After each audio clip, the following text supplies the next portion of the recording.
Welcome to the Sun this week for the week of the 9th to the 16th of February 2025. I'm going to do something a little bit different today. I'm going to show you a series of 7-day movies in each of the major channels from the Solar Dynamics Observatory and also from SOHO to illustrate what's happening on the Sun this whole week.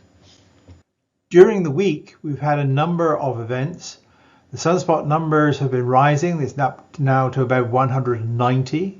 We had a total of 41 C flares and 6 M flares, but no X flares.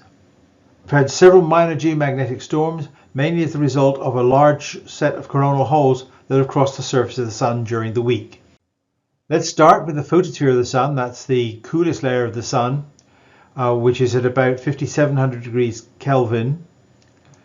The sunspots on the surface of the Sun are actually cooler by about 1000 degrees, and that's why they appear dark by comparison. During the week, the sunspot number has been rising, as you can see here from this red curve. It was the lowest point of 85 at one point and is now risen to about 190. So I'm going to show you an HMI continuum movie for this whole week.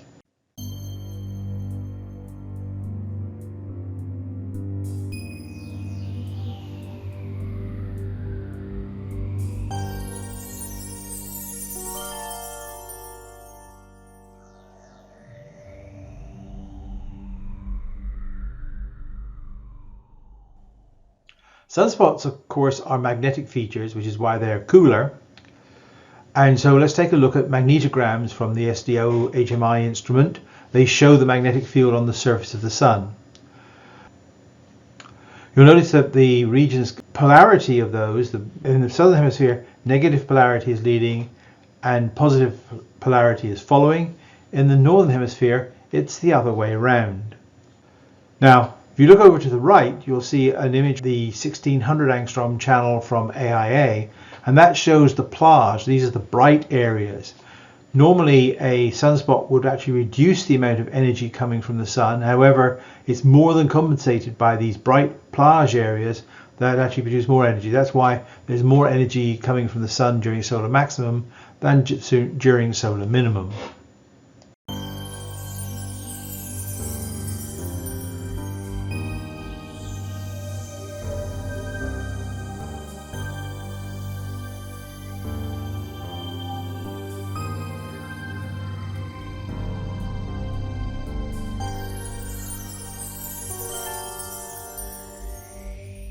Next, we move higher in the atmosphere to the transition region, and this will be using the SDO AIA helium 304 images. That's at about 50,000 degrees, which to you might seem very hot, but actually, as far as the Sun's concerned, that is quite cool. In that channel, you can see filaments and prominences. Filaments are the dark areas on the disk. Prominences are the bright areas just above the limb. These can erupt, so you can see those happening during the movie, and also if a flare goes off, certain types of flares produce two bright ribbons in this channel, so they're called two ribbon flares. See if you can see any.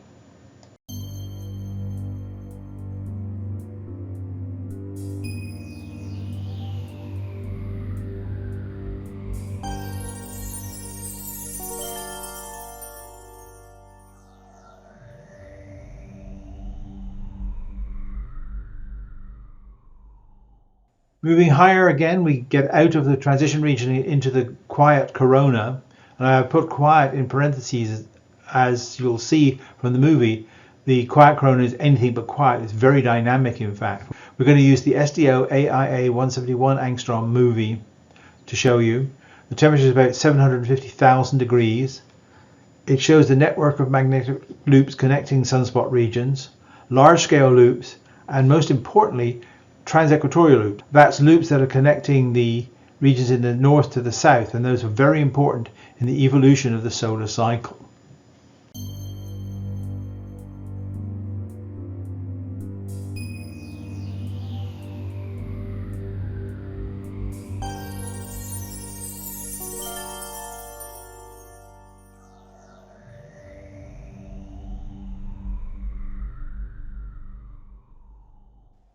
Now we're into the real corona.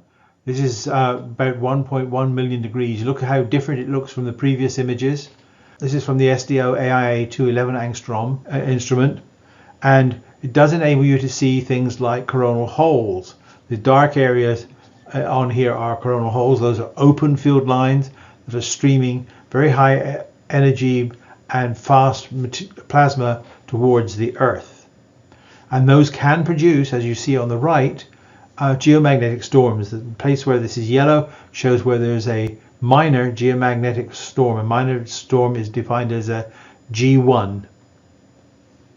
So anyway, watch the evolution over this week of the big coronal holes.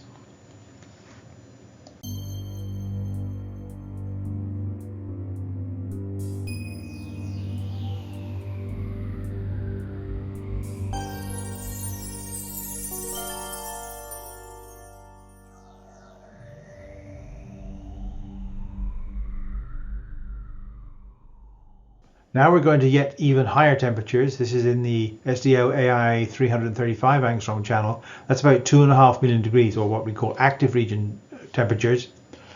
You can see in here the bright areas. Those are the so-called active regions, which are the coronal equivalent to the areas above sunspots. That's where most of the energy is.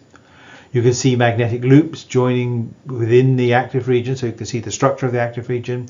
You can see minor flares and new regions coming over the limb. If you look at the bottom left, that's the southeast limb. You can see there's a region from behind the limb. So we know that's a new region about to come onto the disk.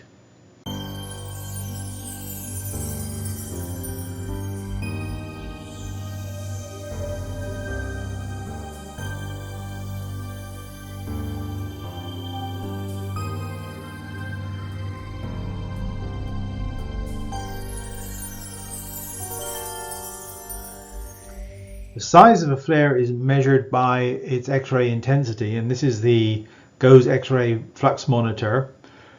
C flares are the smallest flares that are really worth any interest. M flares are about 10 times larger, and X flares are 10 times larger yet again. We haven't had any X flares this last week, but we had quite a few M flares and almost uncountable number of C flares.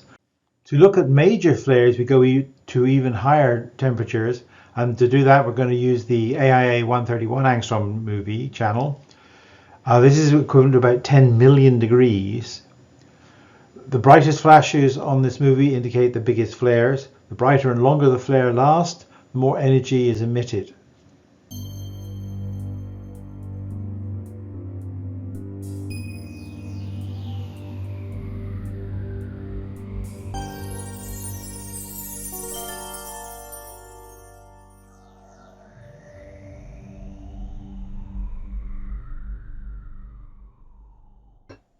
If we're trying to look at coronal mass ejections, we need to go to a different type of instrument. This is called a coronagraph. And so we're going to use the Soho Lasco C2 movie to look at high resolution images of coronal mass ejections. And you can use this channel to see where these coronal mass ejections are, what their speed is, and the acceleration of the coronal mass ejections, at least in the inner corona.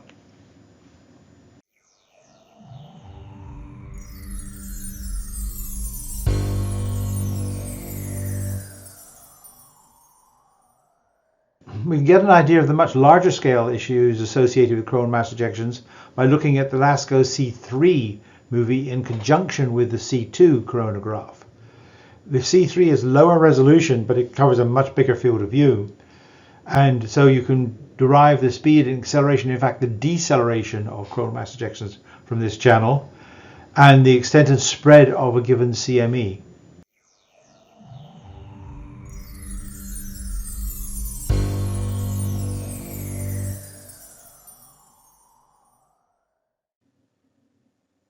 Once again, thank you for listening. If you enjoy these videos, please pass them on to friends or neighbors or relations who you think might benefit from understanding more about how the sun works. And so until next time, stay safe and goodbye.